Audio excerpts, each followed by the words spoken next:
New Zealand will ban young people from ever being able to purchase tobacco in their lifetimes under new plans to make New Zealand smoke-free. Here's a summary of the article.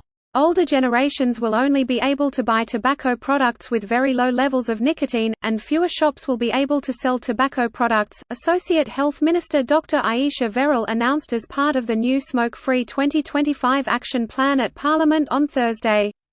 "We want to make sure young people never start smoking, so we will make it an offence to sell or supply smoked tobacco products to new cohorts of young people," she said. "More is needed to be done to stop young people from taking up smoking in the first place and to make it less addictive and appealing," she said. Smoking is the leading cause of preventable death in New Zealand and causes 1 in 4 cancers. While smoking rates are heading in the right direction, we need to do more, faster to reach our goal. If nothing changes, it would be decades before Maori smoking rates fall below 5%, and this government is not prepared to leave anyone behind. Some decisions in the plan are non-legislative, such as practical support measures for smokers, but others will require amendments to existing legislation. This includes moves to ensure smoked tobacco products will only be sold by authorized retailers, that only smoked tobacco products with very low nicotine levels will be allowed for manufacture, importation, distribution and sale, and plans to restrict design measures aimed to enhance the appeal and addictiveness of smoked products. This post received a score of 46,000, with an upvote ratio of 88%. Here are the top comments in response to this article. Shoot. You're gonna have to visit your local retirement home when you're 40 to see if one of them will buy smokes for you cause you're too young. Gonna be rough for illicit smokers when the last person in New Zealand who can legally purchase tobacco dies in something like 100 years from now. You mean the person with the inexplicable 40,000 pack a day habit? Guys in the old folks' home will be rolling Bentleys and shit. What if they somehow acquire money and exchange that for tobacco? Money can be exchanged for goods and services. $20.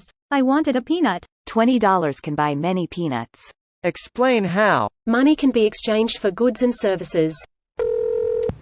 Yes, they will switch to vaping, which is widespread in NZ.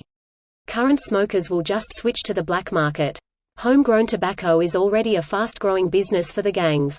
The low-nicotine tobacco will just drive people to unregulated products.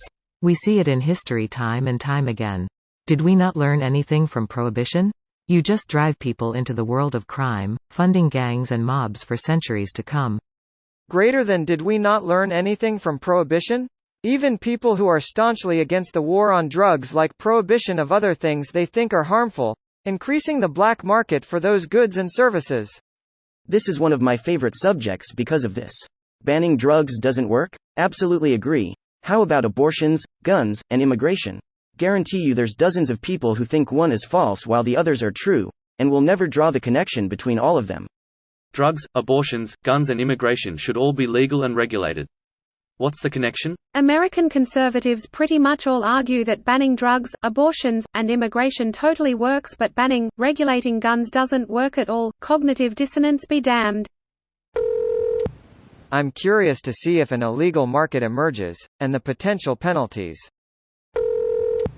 Imagine being 44 years old in 30 years and the government is like, nope, you can't buy it.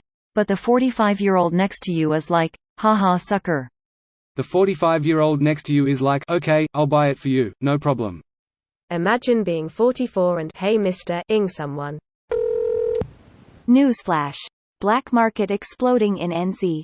Why am I just picturing Ricky, Julian, Bubbles and Sebastian Bach? And Patrick Swayze's award-winning model boat. Boat? Well yeah, you're gonna have to take a bubba to NZ. In picturing them hopping in a boat and accidentally sailing to NFLD. A newfie with a thick accent greets them at the shore and they take his accent for an NZ accent and think they've made it. The episode ends with the RCMP breaking up their operation and them being surprised NZ has RCMP too. This video was automatically created by Reddit to Speech. The article and comments in this video were selected from Reddit according to their upvotes, and any paraphrasing was performed by smmry.com, without any human intervention.